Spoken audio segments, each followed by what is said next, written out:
And we are live. Hello, and well, that is way too bright. Is that better? Yeah, there we go. That's at least. I'm like all cool and you're warm. Yeah, it's a very color contrast to what the kind of thing we're obviously going for in this. Yeah, cool beans, cool beans. I think might be able to move over just a tad. Okay. I'll just have this right here. Perfect. Yeah. Okay, this is good. This is good. Yeah, sorry for the technical difficulties. My camera decided to crash, so I had to swap it out last minute. But yes, welcome to like that sometimes. Yes. A to J Ultra Podcast Z. It is officially October 1st, so that means it's time to talk horror. And yep, and we have the absolute pleasure of it being on a Tuesday.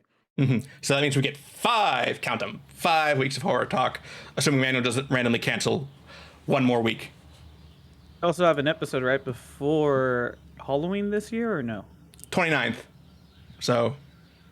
So about 2 days before. On a Thursday. So weird.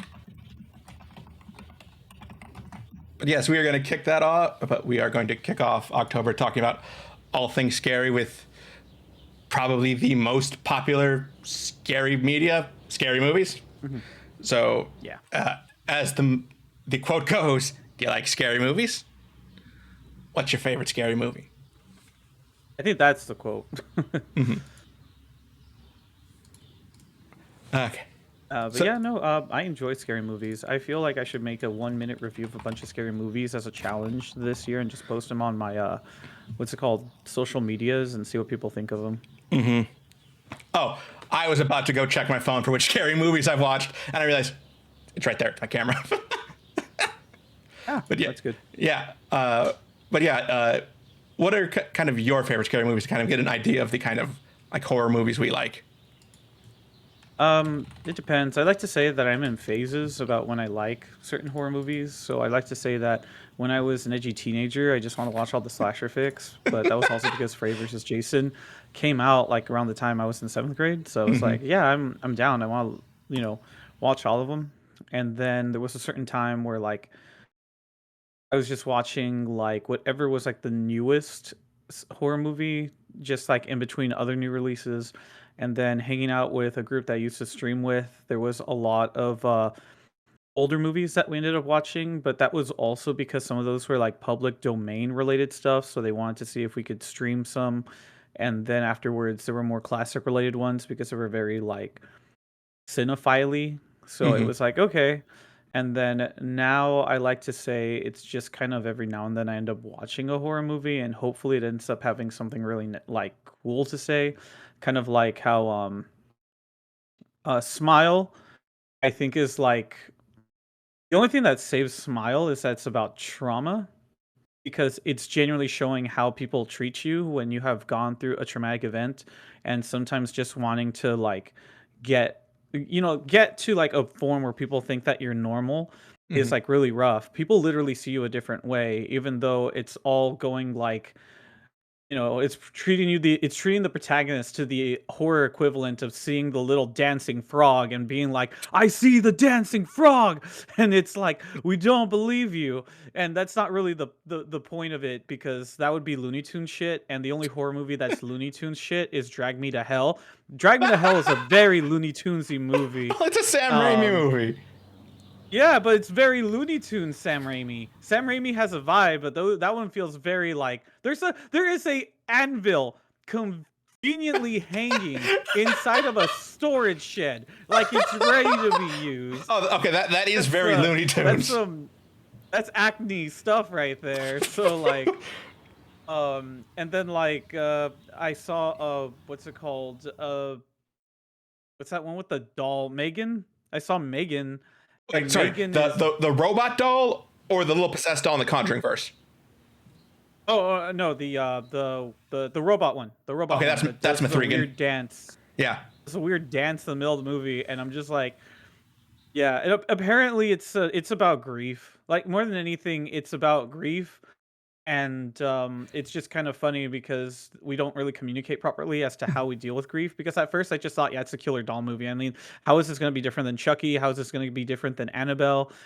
And I like to say that Chucky is for all the people that have a twisted sense of humor. I think Annabelle is for all the people that like are genuinely afraid of dolls. And then Annabelle isn't really about the robot toy doll that's like going to be Skynet, I guess. It's really just about how we're so inept of dealing with how we like, suffer from tragedy that sometimes we don't communicate properly, and sometimes we just don't notice when someone like we don't notice the cues from other people. Like we might be so like in our own world or trying to like emote with someone who has lost people from them, that it's kind of scary how AI can almost be that substitute. I think that that Mhm. was just really cool. I know AI didn't explode to the same level by that point, but the fact that this was like, loneliness level epidemic, I guess some Mhm. people are like getting AI girlfriends, and it's just kind of funny because it's kind of like the scary thing here isn't the robot. It's that we'll never communicate properly to a point where we self-isolate ourselves.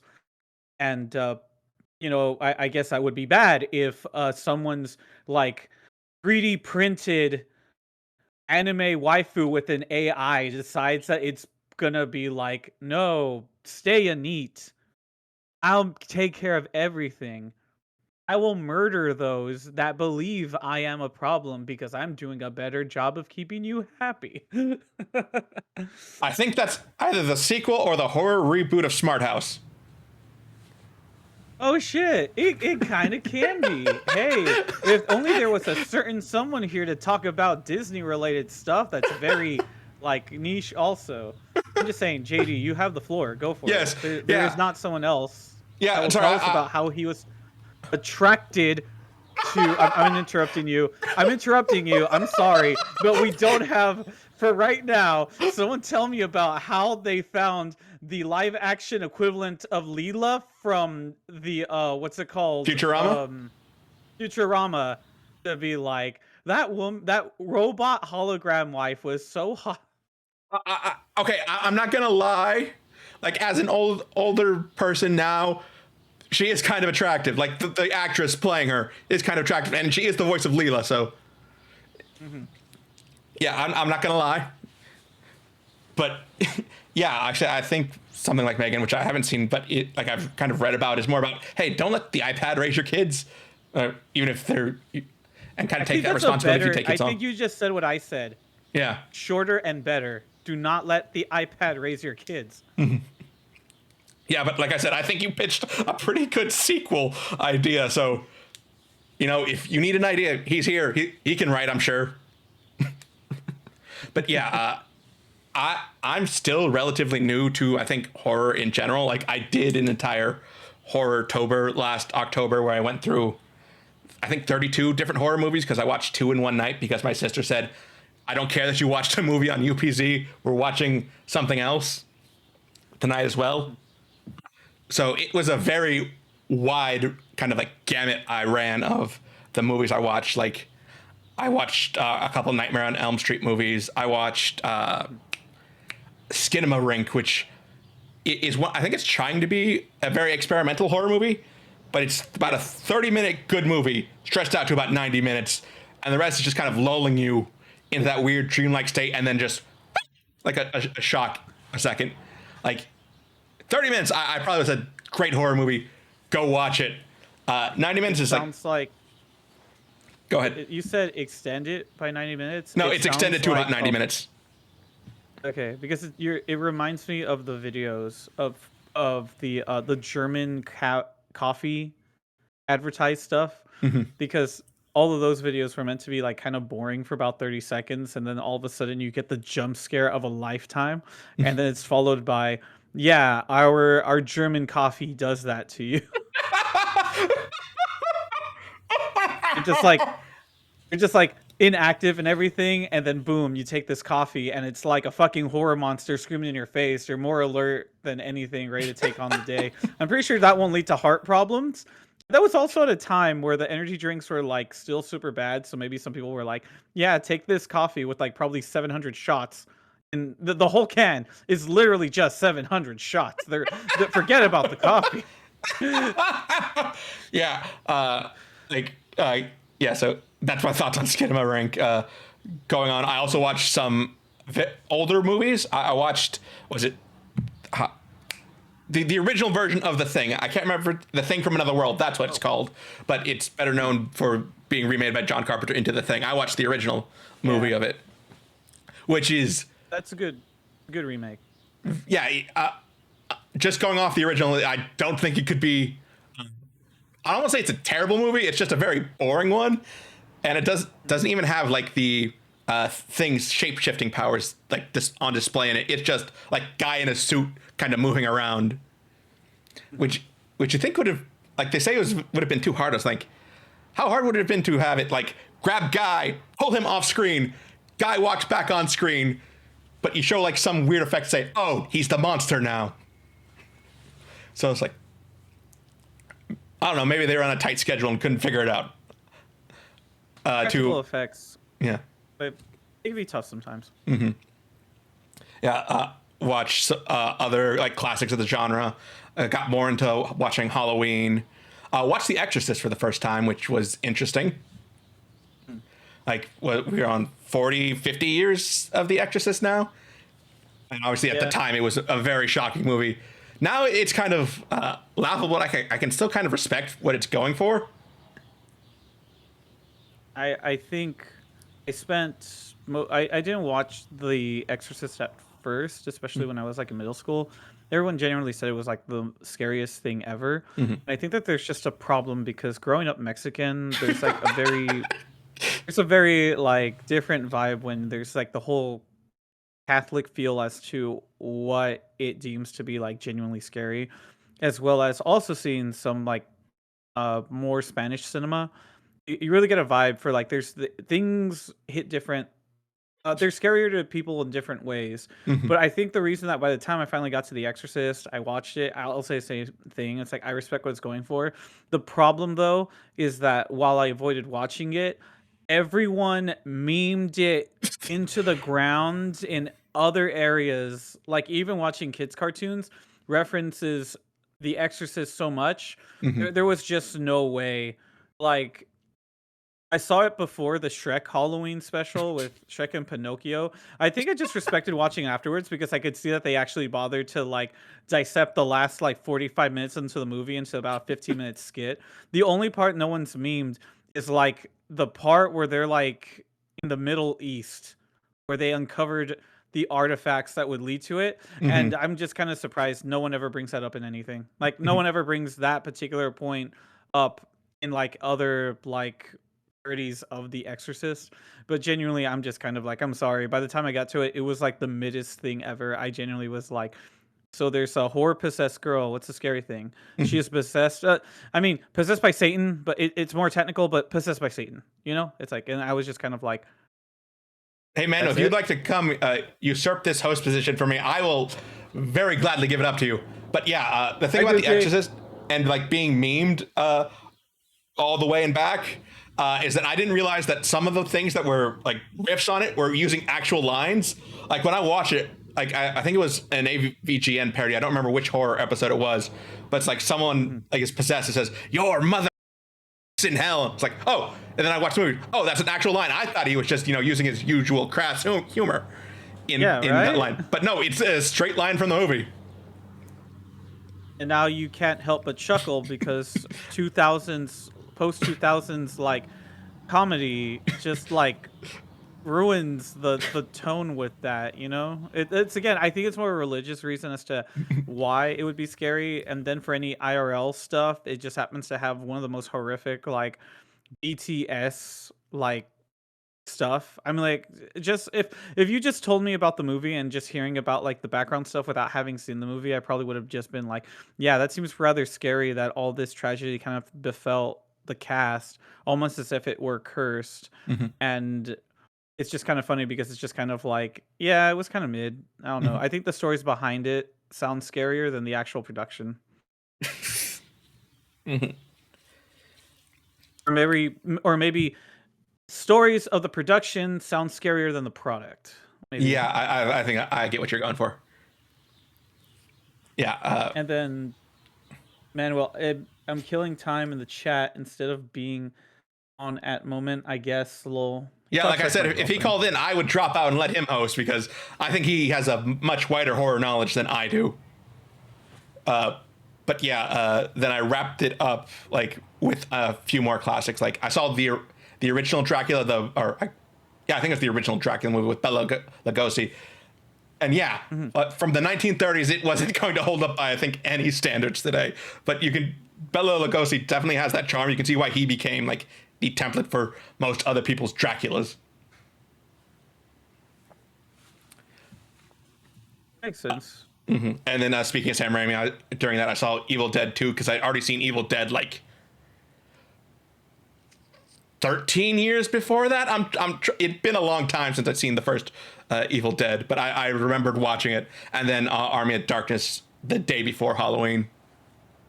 I saw Army of Darkness probably out of all of them first, and it was just because it was playing on television. Yeah. Um, and then later went to actually check out the other ones. Pretty good, pretty decent. I can see why there were so many jump scares in the first Sam Raimi Spider-Man. Manuel, we just talked about The Exorcist. Were you not paying attention? Okay, so we haven't talked about The Shining. I I guess we haven't want to seen talk The about how Shining, that's so overrated. I think we're gonna have to do a Manuel level detour. I will be taking over this detour. cool. I Go promise ahead. that it will be slightly more safe for work, but I'll Thank see you. what I can do. Yeah. Um, what's it called? So, The Shining by Stanley Kubrick is famous for being many things. It's famous for being apparently the worst adaptation of The Shining, according to its author. Least It faithful. is. I think it's generally what Stephen King says about it. He thinks it's an okay movie. It's not a good adaptation of his work. I think it's how he thinks of it now. Yeah, and I will say that how Stanley Kubrick being what was it, the auteur, is that what we call Yeah. directors who believe that they could take a shit in front of their like castmates, tell them that it's the most glorious thing in the world, and if they don't act their butts off he'll smash their faces into it because apparently he has that much power. That didn't literally happen. I want to point out that didn't literally happen. That's my attempt at making a Manuel level metaphor, but like yeah, no, like if you can make someone quit acting for like ever because you're like that much of an artiste, go fuck yourself.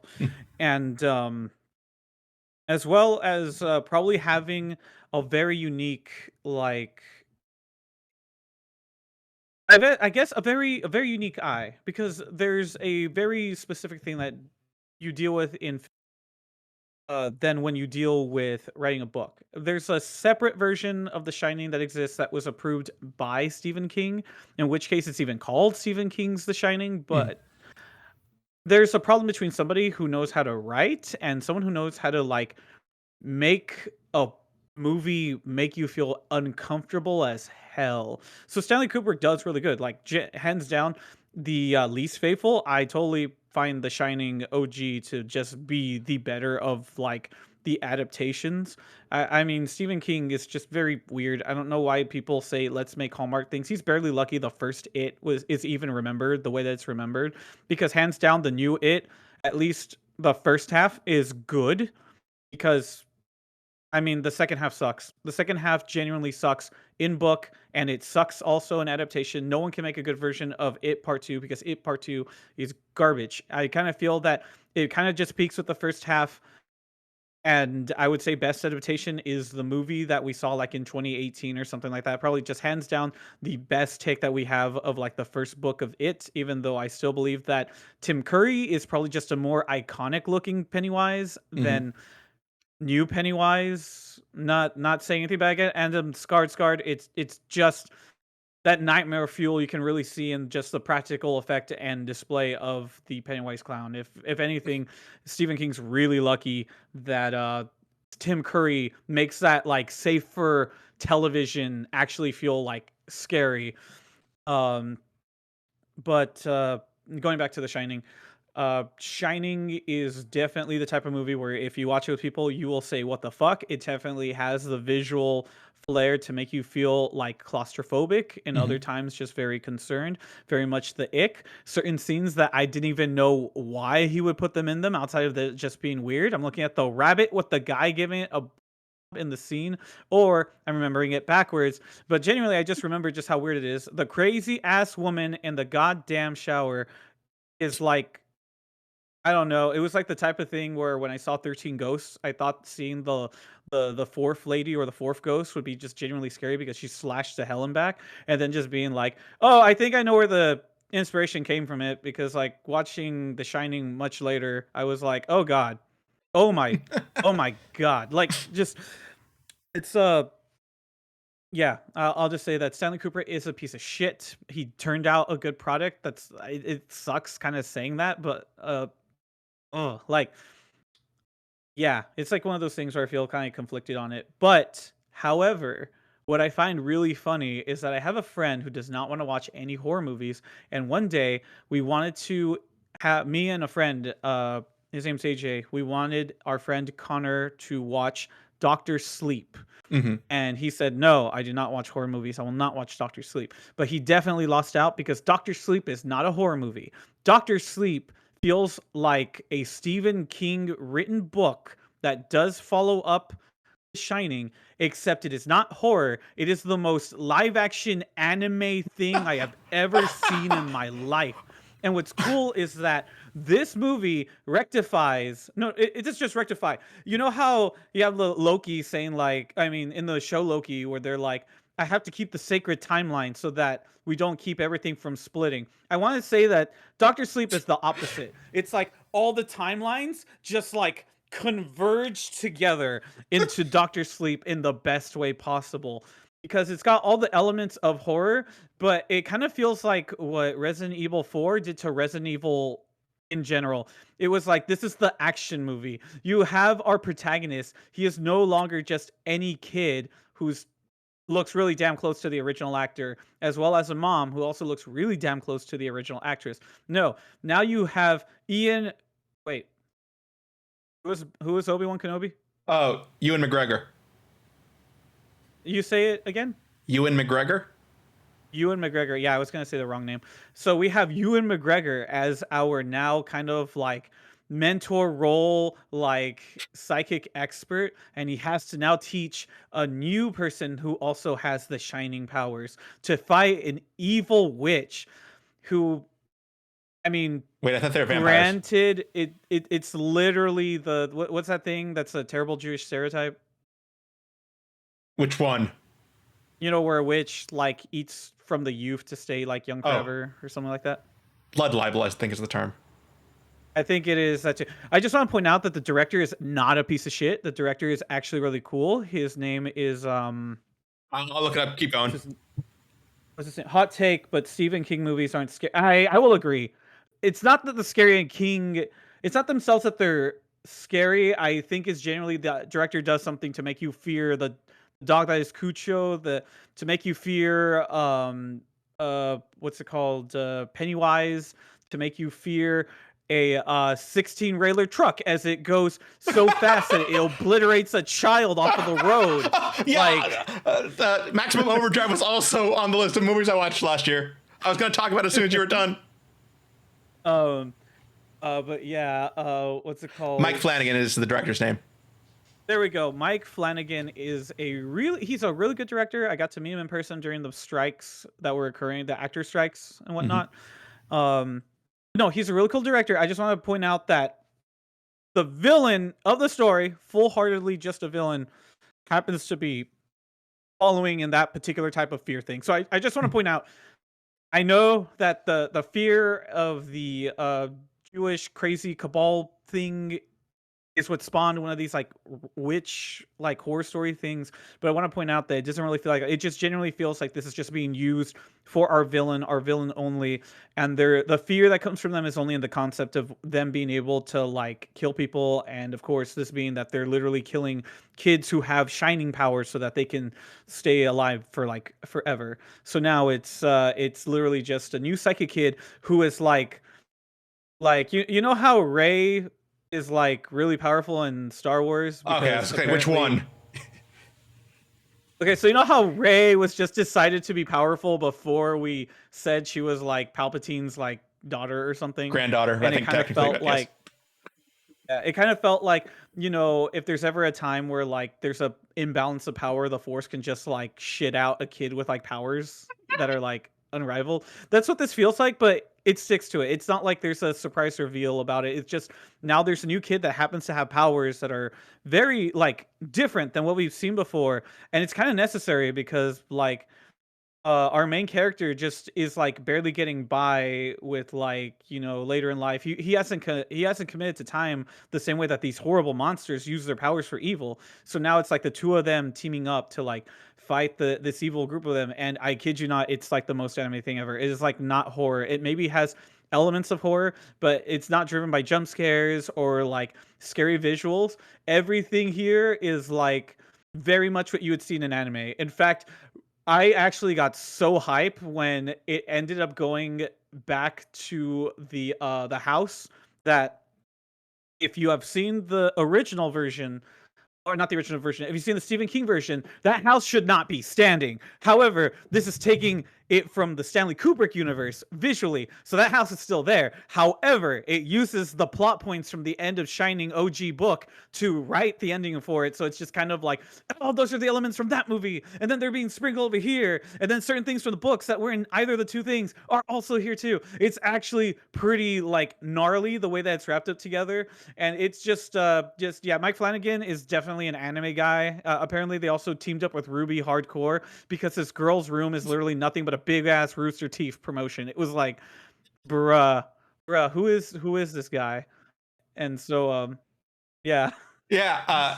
Apparently, he had directed a Stephen King adaptation before with Gerald's Game, and he just directed The Life of Chuck as well, which is adapted from another I Stephen heard that King one did really good. Yeah, and apparently, I think it won like best film at Toronto International recently, so that it's gotten a lot of buzz for that. Yeah, he also directed one of my favorite horror movies that I've seen in the last couple of years, and that was Oculus. Oculus, okay. Yeah. Basically, evil mirror. How do we kill it? I have rock. They try. Yeah. Like a girl, like a set of siblings, their parents are killed. They know it was an evil mirror that killed them. And so like 20 years later, the daughter... the most Stephen King sentence I've ever heard. And that's not even the Stephen King. Is that a Stephen King? No, it's not. As far as I know, it is just an original work. Yeah. But yeah, she's trying to prove that it is evil, has some kind of magical powers, but she knows it can mess with reality, so she's put like all these safeguards in place to try, and obviously it just keeps messing with her because it's an evil mirror. It doesn't care what she wants. What you just reminded me of an actual Stephen King. Okay, so this next Stephen King movie, I don't think it's scary, but I definitely think it has a lot to say about grief, but in a different way. I said grief with Megan. No, this is grief in a different way. Very different. And it's about the Stephen King book / later movie with John Cusack, Room 1408. Okay, yeah. Yeah, it's when you said that, where it's like it's just an evil like mirror, and that reminds me about how like John Cusack's like, yeah, I like to check out like haunted houses and write bad reviews, and literally it's what's it called? Nick Fury. Samuel L. Jackson. Samuel L. Jackson just being like, I don't know how you heard about this. I tried really hard to hide it. The Room must have done something.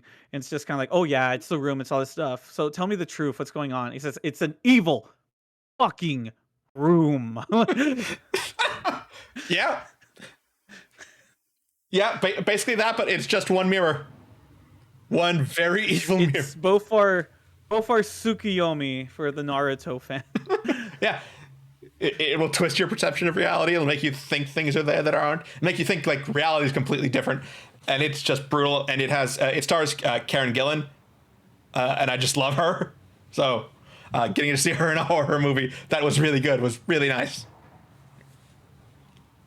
Though, speaking of Stephen King, sorry, you did mention Maximum Overdrive, and I wanted to get back to that. Yeah, that's not a scary movie. That is a dumb, fun movie to watch. I will say that. I have no idea why that truck had the Green Goblin's head on it, but it just made things a lot more fun. Oh man, just yeah. Like I think in the same way, like people pitch Pixar movies as what if X had feelings. I think Stephen King just sometimes just pitches what if X was scary. What if cars were?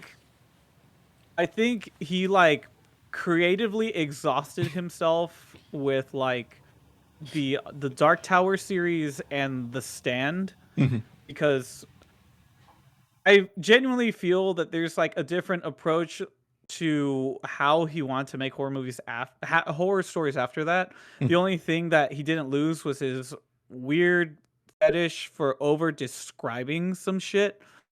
Um, but other than that, I feel that there's definitely a different feel between like the jokes of making everything evil, and then later seeing his take on like dark fantasy as well as apocalyptic like writing. Mhm. Just kind of it's kind of interesting. I think I could see why Mike Flanagan did so well, especially when sometimes he likes to put a little like Christian overtony things. And I feel that Mike is really good at like using that to his advantage without it being like suffocating, you know? Mhm. Oh, sorry. I just remembered another Stephen King adaptation I really liked. In the Tall Grass. I think that was The tall co-written with grass. his son, Joe Hill, because he goes by Joe Hill because he didn't want to ride on his father's coattails. Plus, that would make his name Joe King. So you can see why he probably didn't want Yeah. that. But yes, basically them asking, "Hey, what if grass was scary?" What if grass was scary? Yes. Basically, What you if go in. committing murder was scary? Like he has, because there was a Netflix adaptation of one of his Stephen King's other books where it was like this guy who was like, I ain't giving up my farm, and his wife's like, you know, honey, being out here on the farm's kind of like not all it seems to be, and we're like at the turn of the century before the stock market even happens. I think we should like totally go out and live. This harlot needs to die, and I'm gonna get my son to kill her. We're gonna beat her senseless, throw her down the well. It's pretty much, it's like the type of thing where it's like be careful what you wish for, except no wishes were made. Actions and mistakes were taken, and it just becomes a different kind of like train wreck where you are genuinely having no fun, except it is a way better watch than a dull movie. It's Mhm. not awesomely bad. I think it just does effectively what it wants to do, and it's on Netflix. I'm not sure if it's still there or not, but I forgot the name. It's very much like got I think a farmer guy with blood on his hands, and Mhm. like I think that's the whole setup for what the story is. If it had to beat you with a metaphor over it. Sorry, that just reminds me, just picking back off of another Stephen King movie, but it's not based on. I don't think it's based on a story he wrote, but he's in the movie. He's in the movie. Yes, in the original Creepshow, like I think the second or third segment of it is Stephen King playing like a hillbilly farmer who basically finds a rock from outer space, says, "I'm taking this home," and it just starts like growing over everything and like corrupting it until it slowly Oh corrupts him. But God. he thinks he's gonna be rich and he's gonna keep it. Dag nabbit. Yes. Yeah, Oh man. but Can you yeah. believe that like we're like 2 days away though from the most bimbo time of like our collective consciousness? I'm referring to October 3rd. Uh, I'm trying. I don't. What? I don't get it. I'm sorry. Halloween is literally 30 days of horror Hmm. and then 1 day of the Mean Girls. Oh, you're right. It's Mean Girls Day. Sorry. And it's Full Metal Alchemist Day. Let's not forget that. Yeah. But is there anything scarier than the clique or being a part of the clique? Being socially Or ostracized rather, by the clique. yeah, ostracized by the clique. I know they're called something else. I'm just trying to say what like our 2000s terminology was. Hmm. Yeah, no, I get you. I'm trying to. I don't know. We're both old. We don't know the modern terminology at this. They were the plastics. There we go. Oh, I their remembered actual last group name. second. Okay. I thought you meant Yeah. like some new youth slang I don't know. Oh no, I was just saying that because I know at times we would like call things like, "Hey, that was our clique." I feel that's a very millennial term. Hmm. But yeah, no, they were the plastics. Yeah, which sound like a scary group of people. Just saying. Just Yeah. Oh, I thought you were gonna segue into like they sound like dolls and talk more about like Child's Play, because that Okay. was another one I watched that I really Let's liked. go Child's Play. I think that's a good segue. Let's go. Like I watched the original and it's like, oh, I didn't realize there was this much time between like movie starting and him becoming a killer doll. Yeah. I think the first Child's Play is just really a good horror movie. It's just genuinely like a fun time. It's genuinely the type of thing where it's like, oh my god, I hope nothing bad happens to this kid. And it's just kind of like, yeah, there's nothing sacred in this world. This is gonna be some crazy ass shit. The actor for what's it called? The actor for Chucky, I'm trying to remember what his name was. It was like Charles Lee. Trying to remember what the name of the main bad guy's actually supposed to be.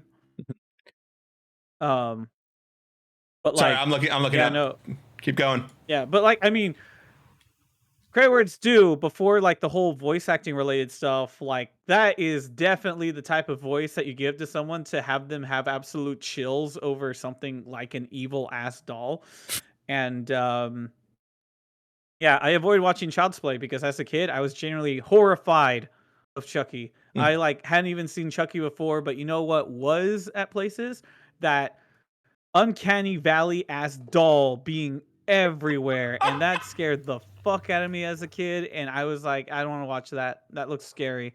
Then eventually, I saw it later, and I just laughed myself silly. I still felt like some moments of dread and stuff like that, but like genuinely just I think it's Charles Lee Ray. Was it Charles Lee Ray or something like It's that? the name Or of am I Chucky thinking before he was of- a doll. Yeah. His I actor just was want to be sure Brad I'm Dorff. not like confusing the name with like Miley Cyrus's dad or some shit. No, that's Billy Ray Cyrus. Okay, there we go. Yeah. So yeah, just yeah. It's just a fun killer doll movie. Like him running back in places, trying to get around as a doll. It's like, how am I gonna do this? I feel like the first movie is a good horror movie. I feel the second one is a really good sequel. I feel the second one is just very much like the type of thing where I'm like, damn, as if he wasn't like not killable before. This movie is like just taking me for a ride. And then the third movie is like just a genocide. The third movie is literally just genocide.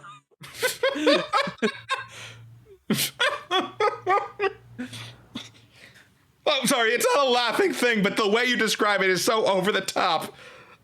It's the third one just was like, how do we top the second one? Because like the first one was okay, you can make a sequel to that, and the sequel was pretty much the sequel. And by the third one, you're like, I wonder how they would follow that up. And it's just kind of like, yeah, let's go. Everyone dies. Everyone is gonna die. Like just everyone in every way. It doesn't even have to be like a crazy way with like you have freaking leprechauns out here like body morphing, smashing people and shit. You got your Freddy Krueger showing us like the most crazy practical effect kills. You have Jason just showing you how deadly your camping supplies are, and then what's a like 3-foot tall doll supposed to do, you know? And if this is the third time around, you know that Tommy kid's like gonna be prepared. No, Tommy's from what's it called?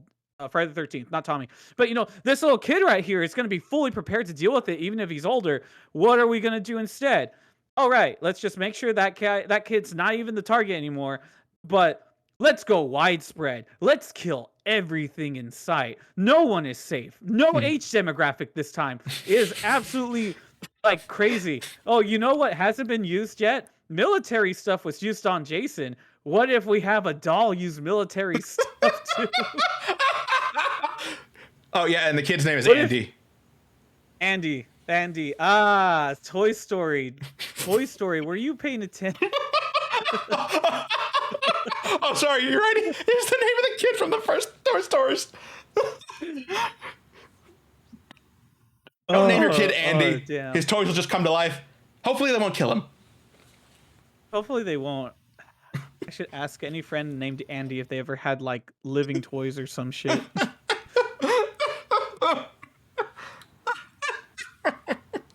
I would like this to be like, if we ever get more insight into like the Conjuring universe, I want there to be like a moment where it's like Annabelle only fears two things: demons on the same level of her that, you know, like in the first Conjuring, and children named Andy. And they'll be like, why children named Andy? And then later they make a fourth Annabelle movie. And in the fourth Annabelle movie, it shows that a kid named Andy did battle with her and she could not win. They've got living toys covered. And then I want the wife from The Conjuring to be like, yeah, I don't know why, it's crazy thing, like Toy Story related. It's like, yeah, it's a really funny comparison.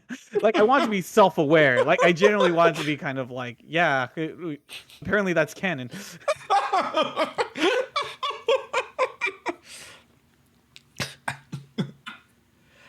Oh, just yeah. Yeah, I think there's always something fun to be had in ridiculous thing goes on serial killing spree. I'm not sure if I brought it up here or not, but at least with like The Conjuring, I felt that The Conjuring had the same effect as The Exorcist when it came out. I remember that when it came out, everybody was saying it's the scariest thing, but to be fair, everyone that was saying it was scary was in one way or another coming from a religious standpoint, very Christian. I will also point that out. If it wasn't Christian, it was Catholic, just saying stuff like, hey, this is like a very scary ass movie. And so I didn't get around to it because I felt like I don't think my taste is the same as this pastor, because I heard that person even tell it to some people. So I just kind of felt like, you know what, I am like gonna save myself the money and maybe I'll get around to it later. So I ended up watching the first Annabelle, and then I don't know if I saw something else, but then eventually I made my way to The Conjuring in the middle of, you know, like the whole Avengers craze and stuff like that. And I remember actually watching the movie and being like, okay, this isn't scary, but this is pretty fucking hype. Oh, you know what it was? It's because the dad was in Insidious, so it was just almost like, oh, okay, you know, he's just kind of like also in these horror movies and stuff. And then it felt awesome because as the movie continued, I was like, this is just the Avengers, but like horror. Like, it's like all the moments play out not in ways where you would be afraid. It's like, yeah, okay, there's like a ghost. It's like exercise, like a ghost acting really weird to like the mom with the kids in the house versus the couple. I just want to point out, like, Yeah. versus the couple. But you know, like the in the couple, the wife is like someone who's like a medium, so she's able to do stuff like that. And it's kind of like, oh, okay, so they work together. Like, he's got practical skills. She's got all the like science fiction related stuff. They have the whole collection of everything that they keep guard of. Annabelle's in the movie, but it's just to kind of show off that the ghost is so powerful. It can hold Annabelle and stuff like that. And it's just like, holy shit, this is crazy. And then like the wife is like, I'm gonna let it possess me. And then it's kind of like, okay, well, what's the main guy gonna do? Like, do they need a priest or something? And then he like reveals that he's like a priest, and it's just like, what? Oh, like genuinely the type of things are just kind of like, oh damn, they're gonna lay the smackdown on her. Like, it's what's it called?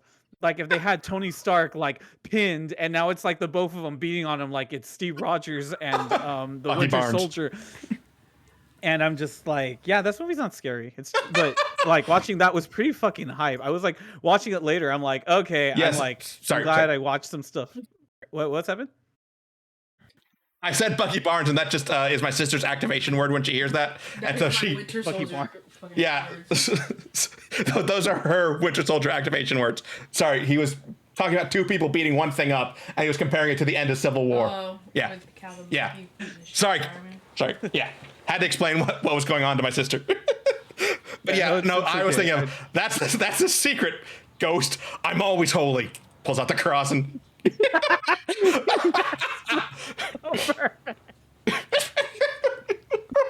That would be a real good time to call a priest.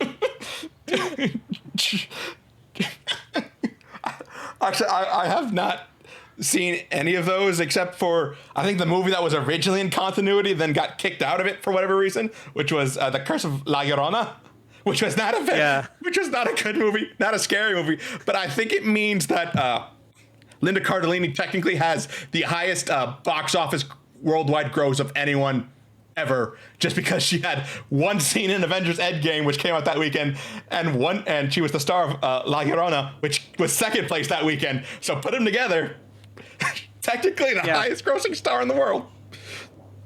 Next to who was Gamora? Oh, Zoe Saldana. Because she's technically been in 2 highest grossing, that being what's it called? Avatar and Endgame. Yeah. Yeah, but no, this was same weekend, so she has the highest grossing box office weekend by a technicality, highest I believe. grossing in 2019? Highest grossing 2019, yeah. Oh, no, I think of all time, just because Endgame made so much money in its first weekend that it eclipsed everything else. And then she was just in, this other movie that happened to limp in about $1 billion short of what Endgame had done. She was literally the meteor meme from Naruto. Literally, like the first meteor is Endgame, and the second one just throw La Llorona on top of it. Yeah, just pumping her up so that she's the only one in the top 5 in another movie that weekend. Yeah. But oh my gosh.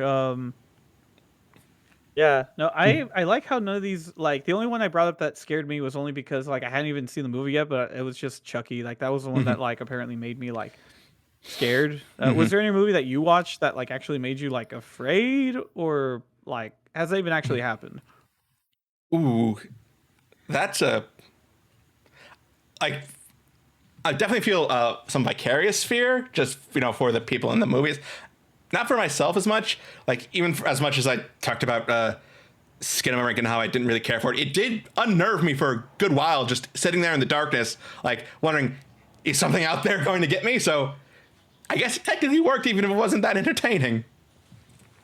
So the equivalent of, like, when you turn off the lights and you're, like, heading down to your room after you turn off the lights in the living room, and you're just, like, turned back, and if you don't run into your room fast enough, there's the fear that a monster from the shadows that has now been activated from turning off the lights will come and get you.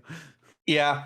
Other than that, I think Alien is definitely one of my favorite horror movies, and that one is really frightening. Like, I watched through the original, like, tetralogy over a couple months, just as I was, like, recording them on TV. And yeah, the first one is just one of my favorite, and probably my favorite of the series. I still need to see, like, Prometheus, Covenant, and then Romulus, which just came out this year. But yeah, the chest burster scene is obviously a classic. Just like, oh yeah, this guy, I got stomach, and then it's just like alien coming out of. Just, it's definitely some, like, body horror for sure, where it's just like, what the living shit was that, Yeah. And then the sequel, which takes it much more in an action horror direction. We call it the Resident Evil 4 effect. You're horror until it's time to become an action game. I was gonna say the James Cameron sequel effect. Because that too. Same thing happened with Terminator. Like, first Terminator's, like, pretty much the sci-fi horror, and then the second one's, like, very much more of an action movie. Yeah, but a very good action movie. I'll put it at that. Oh no, really good. I kind of feel like they definitely peaked with the T-1000. Nothing else felt as scary as that thing. Just the scene where it holds, where it's impersonating the foster mom, and it literally, like, cuts off after after the Terminator's like, this seems really sus, and then he's like, your parents are dead, and then it cuts back to, like, the scene after they hang up the phone, and the T-1000, while still impersonating the foster mom, just completely, like, is holding on to, like, the dead husband, because it, like, morphed its arm into, like, a giant rail, and it's like, oh bro, that's horrifying right there.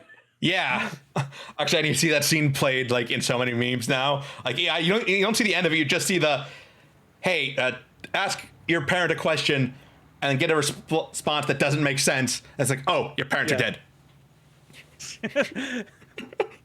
So luckily the meme doesn't ruin the scary part about it like it does on some things. Yeah, it's got that that late 80s early '90s like practical effect look to it. Even though I think that was technically one of the earliest CGI like scenes that they had with it. But I think in that moment it was a very practical looking scene though. Yeah, it helped that everything was also futuristic, shiny, and chrome, which gives you a lot of leeway with CGI. That's why so many like things in early CGI were just made out of metal, is because they could reflect any amount of light and go, yeah, that seems about right. It's also why Pixar started with toys. Toys don't have to move in a very believable way. They can look shiny and all plasticky in their faces. That makes sense. And then so they evolved it as they got better at things. They started adding in fur when they did Monsters Inc. They did humans in, I think, the first time in Incredibles. I don't remember if that was their first when it actually starred humans, other than just, Boo and Monsters Inc. Yeah, I think that was like their first one where it was like all like humans involved versus the nightmare fuel looking humans from the first like Toy Story. Yeah. Yeah, so sometimes being good and being scary is just knowing what to do with what you have and what you can do. For probably why a lot of go ahead. I was going to move off topic, so you go. Oh, I was just gonna say like it's probably because of that a lot of like popular horror movies are so low budget, but it's just because it kind of almost feels like the horror genre lends itself to like that low budget entry. Sometimes it's like a bunch of random actors there. Sometimes it's like, hey, did you notice that this one person had their like first cinema debut like in this one movie, and it's just kind of like they weren't worth a lot of money at the time, and like horror stuff you hear kind of like I like to make a horror movie that has like a lot of profit from it, from like making it like I don't. In some cases, you have like budgets that were like 5 digits, or even early 6 or so, and then it's just like the return could be really great. Granted, though, it is kind of tough. I feel like it's harder to like really do something like that. But I do agree with when you said like the whole like figuring out what you can do with the horror part of it and just going for there, kind of like Five Nights at Freddy's, where it was like I want to make games. So people were like, your games look like scary animatronics, bro. And then he says, I can make something scarier, and then boom, Five Nights. Laughing his way to $1 billion. Exactly. Like a more recent horror movie that I thought was good and very tense was No One Will Save You, which came out on Hulu last year. It's basically a wordless horror movie. It's just like aliens invading this girl's house. The whole town has shunned her, so she's like trying to survive. I can't really say much more than that because it's really hard to describe wordless horror as she just like tries to avoid aliens, take out some of them, and then the ending, which I'm not going to spoil. That's good. That's good. Definitely get people to watch it. I have Katsuro saying Chucky from Chuck E. Cheese. That's rough. No, the evil lifeless doll. I guess close enough. Could you imagine if the voice of Chucky was coming out of the animatronic of Chuck E. Cheese? It'll be like, I have my soul stuck to this damn animal, and then you're just like, oh my gosh. I feel like we should get that in before that actor dies, or before something happens to his throat. I feel like that's just the perfect thing to do. Someone has to have edited that already, though. Like taken lines from a Chucky movie and put them, or like edited them over some clip of Chuck E. Cheese.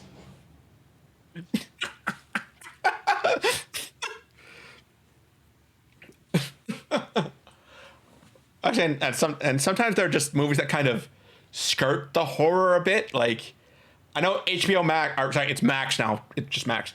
Had The Menu listed in its horror movies, and I don't know if that get in there, but it was a good movie that I watched last year. I really liked that one. Just like the kind of the mockery of like satire of like the fine dining and kind of stuff, like the small plates, the very like high quality ingredients and all that kind of stuff that goes into like the environment that makes that kind of chef. Very interesting. I like the oh, what happened? That's very interesting. I haven't seen that movie yet. It almost got spoiled on when I was going through Reels because they had a scene where like Taylor Ann Lovejoy was speaking with the chef, and I was just kind of like, okay, this seems like some This isn't the beginning of the movie. This is the end of the movie. So I was like, skip. I was Yeah. like, bruh, don't do that to me. But when I saw that trailer originally for the movie, it reminded me a lot of a movie called El Hoyo, which is like for the hole. Hmm. In English, it's called The Platform, which is just kind of funny. One of them is about the platform in the movie. The other one is about the actual complex of the movie. So let's take a person who's into fine dining. Like it starts off with like a chef, and they're preparing this wonderful feast on this giant table. Okay, like this giant table that has just everything on it. And so it turns out that there's this prison called the Hoyo or Hole in Okay. Spanish, and this the table is the platform in the English version of the title. And so this platform, either magnetically or just magically, is going down this either building or hole where there's several floors, like over 100 floors, and the floors consist of people that are prisoners in here, and all the prisoners are allowed to take one thing with them. It's like a weird prison. And so there's a main character who just shouldn't be there, not like the person who shouldn't be there in Chicago in prison. I mean, like, just genuinely, like, I guess this person was trading off something, and I guess he traded something off in life to be in this prison in the meantime. Now, the gimmick of the prison, though, is that there is the platform that goes down each floor to feed everyone, and the platform will only be on each floor for only X amount of time. However, it is shown very quickly that it would be beneficial to be on the highest floor possible, because at the lowest floors there is nothing left on the table because of how everyone just gets through it. And then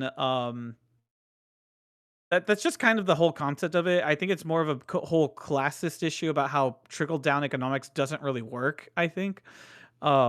Because you think about it, it's like it's supposed to go from the top to the bottom, and Hmm. everyone's supposed to get like a piece of something, but Hmm. it's generally just showing like it's beneficial to be at the top. But here's the twist, because that's what I'm saying. It's magic, if not magnetic. You switch. You will be at one floor for a particular month, then you'll be at another floor for another month, then another floor and another floor until you are done at the prison Interesting. and people die. I'll have to look that one It's up. Yeah, it's different. I thought it was pretty okay. It also made me hungry while I was watching it. Yeah. The menu definitely makes you hungry too. Like on top of the horror aspects, I think there's something that something about like art and like how you like cook for people and how that makes you feel, that's in that movie too. And I liked it a lot. I remembered another movie that I watched last year that I really wanted to talk about. I don't know if you've seen it. It's a Japanese movie called One Cut of the Dead. One Cut of the Dead. Yes, it's essentially a one take horror movie. It One like, take. yes, one. It's done in one One take. whole This camera will be your best friend as it shows us through this immaculate movie. Yeah, goes on for about 30 minutes. Then it reveals that the true horror is trying to get anything done with the team on a strained budget. And then there's the French remake, which is also kind of good, called Final Cut, which is essentially the same thing, but they want to remake the movie from the last movie. And they all still want to do it in one take, live streaming it. Damn. Yeah. Yeah. You I know, like. a different movie. Oh, sorry. No, I just Oh, no, like when it continue gets with meta yours. like Continue with that. yours.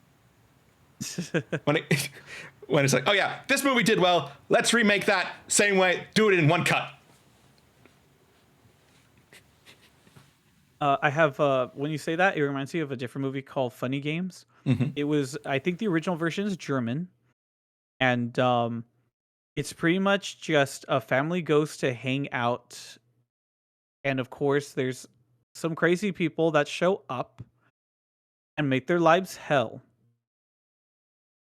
But the thing that makes the movie different is in how anticlimactic it all seems. It's actually trying to say that you as a viewer are here for a horror movie, but deep down, you enjoy watching horrible things happen to some people for the runtime of maybe an hour and a half. Mhm. So in this movie, all of the really bad, gruesome things that happen will not happen on screen. They will happen in a way that's very like mood killy.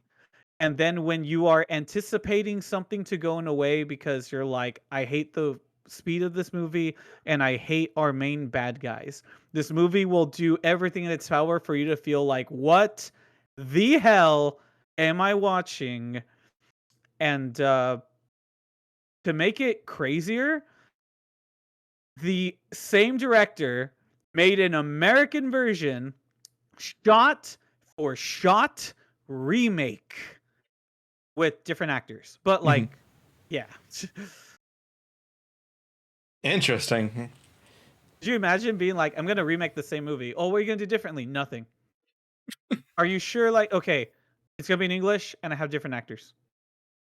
Okay, but like, are you gonna want to appease to like the no? Nope. What does that mean? I'm gonna have the exact same shots, the exact same way we do every cut, the exact same way we do everything. Quite honestly, it was almost all exactly the same, if not for one of the actors in the American version just having a very different like vibe. I think there's like a different vibe between like American version of like Midway Psycho to like normal that they had versus Midway Cycle to normal in German. Hmm. It made me Yeah. feel like, wow, these German people for psychos are just very, very pleasant people. I would never assume otherwise. You know, I always think that they're all screaming random ass stuff like I'm watching some World War II related thing. But yeah, no, I think I have like a totally false conception about how the German language just works overall, as well as genuine social cues that I would have thought otherwise. Yeah, actually, I think I've mentioned multiple times now that I've been learning German over the past like 2 years or so, and yeah, learning the construction, it's weirdly similar to English at times, and then it's like, I hate that you have like 10 ways to say the that change depending on when the is going in the sentence, Mm-hmm. and then it like in Spanish it changes for the gender of the noun it's describing, like if it's working as an object or if it's being contracted with something else. It's like, yeah, that's the real horror of German. Being a non-native speaker, having to learn all the articles. I feel like you're the ultimate person that could review that. I will say though, it's a very slow watch, and it's a shot for shot. So maybe by the time you're done with like one, the only thing you might want to check out is just some slight performance differences, because there's a certain person in both the German and the English version of the two villains. Their takes are so different, and yet are equally very fascinating to watch. Mhm. I feel like you could just take the moments that they're in, give or take whichever version you see first, and then just go back because it's literally shot for shot. Like I kid you not, it's not like it's like I wonder how this. No, no, no, exactly the same scene, maybe a slight different delivery. It literally comes from these two particular villains in English or German. Oh, sorry. I got back to thinking on One Cut of the Dead and Final Cut. I was thinking, okay, we need to make an American remake of this, but because it's being made for America, not only does it have to be made in one take, it has to be high budget, lots of special effects. and so you just get like Taika Waititi or someone to do it. Because you need someone to play your director and your leading man in one person. It's like, Yeah. he's shown he can do that. Please, someone What give about- him millions of dollars to do that. What about Tommy Wiseau? Different. You, Definitely you want different it to have the high likelihood of being good. You just want to give it to someone who's like gonna use that budget appropriately, not spend over $1 million and have a shitty looking film. It was $6 million, and that was in Spend 2003 $6 money. million, Yeah. and it looks like shit. Oh, believe me, there were horror stories that went on behind the scenes of that movie. Like, he bought cameras. Movie studios don't buy cameras. They rent it because they know as soon as they finish filming a movie, there will be a new camera out. That's better than that. Or trying to shoot in SD and HD at the same time, side by side, when those require entirely different lighting teams. Yes, it is a very... Read The Disaster Artist, you'll get more of this in more detail, but it is just one long comedy of errors that this got made and came out in any way. And weird, I can cycle that back to like the start of our conversation, because Mike Flanagan is apparently supposed to be in the remake that was supposed to come out like 2 years ago now. For like, it was supposed to be like a charity thing for the 20th anniversary. Is this how we go full circle back to Mike Flanagan? Yeah, he was supposed to play Peter apparently, but it hasn't come out for whatever reason. But yeah, I think that's also... he's just trying to be sure it's the best product it can be. Yeah. But yeah, I think that's also just a good way to start transitioning as we wrap up. But yes, this has been a very fun time talking to you about horror movies. Yeah, they're fun. One of my favorite horror scary movies is The Grudge, according to Katsu Rose. I have not... the original or the original Japanese one or the remake? What I find funny is that we didn't check the chat earlier, and what's it called? Manuel caught my comment about the Chicago reference. Oh, that was me. He had it coming. That was me. You were talking. I didn't want to interrupt you. It was just a one-line joke, so sometimes I'll just type them in chat rather than saying them, so I don't interrupt the flow of things. Oh, okay. That makes sense. Yeah. But yeah, this is going to be our start to... We don't have a good name for it. Just our October horror month. Yeah, talking about our favorite movies. Some of the favorite movies that I didn't have time to mention. Well, we kind of talked about Terminator. I liked I Know What You Did Last Summer. I saw that for the first time last year. And then along with Urban Legend was another one that I like. It didn't seem to get good. Didn't get good like critical reviews, but I liked it. It's a decent enough like Scream knockoff. My favorite line in the whole movie for Urban Legend. Actually, Urban Legend has like... I feel that the right person needs to like discover it and make memes of it. But my favorite line read that I know won't become a meme, at least I don't think it will, is when like they're talking on the phone to someone and he's like, "Oh, you're the creepy person who sets up the urban legends. Is this the one about like me talking to a ghost on the other line?" And they go, "No. This is the one about the baby in the microwave." And he like dog in the microwave, walks all the way. He walks to the kitchen and just like, but for real though, the most uncreative way to kill someone. I'm not the baby, not the baby. That made the guy throw up. It was just that the killer came afterwards and was like already prepared for the guy to walk into the restroom to then just kill him. I was just kind of like, I don't know. This setup had a lot of what if. It kind of feels he could have just killed anyone who walked into the restroom. You're just kind of lucky he went to that one. Yeah. Any movies you didn't get to mention that you want to shout out? Nah, I'm gonna like leave them be because there's so many of them, and then that way, they could be torn into later. We'll just go from there. I'm just gonna have a mental note of being like, we talked about The Shining, we talked about the Stephen King, talked about like Haunted Dolls. I mean, we barely touched Terminator. We could go back to that if you have a more sci-fi related one. We could just be like, yeah. Okay, so yes, that will be all for today then. Thank you for joining us. Hopefully Manuel and Warren will be back tomorrow too. Oh, real quick. Katsu says, Ghost Ship had one of the best group kills, and it happens at the very beginning of the movie. I was just like, wow, I wonder what would happen if you had the tension of like this metal string ever actually get like, like strapped off or let the pressure just unwind, and it just like slaughtered everyone. It was very visually striking. Yeah. Anything else? Okay, well, we'll be back, like I said, tomorrow. Oh, now I'm hearing myself because I put it on there because I was about to write. But yes, we'll be back tomorrow with Breath of Fire 3. Manuel and Warren should hopefully be finishing it up. They've been saying that for 3 sessions, so maybe it'll be true this time. Drink Talk Roll is off this week. And then on Sunday, Hao and I will be playing Session 4 of Golden Sun. That'll be 3 p.m. Pacific, 6 p.m. Eastern. I hope you'll join us. We're going to go raid my friend Tiny Ghost. They're playing Phasmophobia to start off the spoopy month. So let's go say hi to them. Thank you for coming, everyone. See you later. Bye.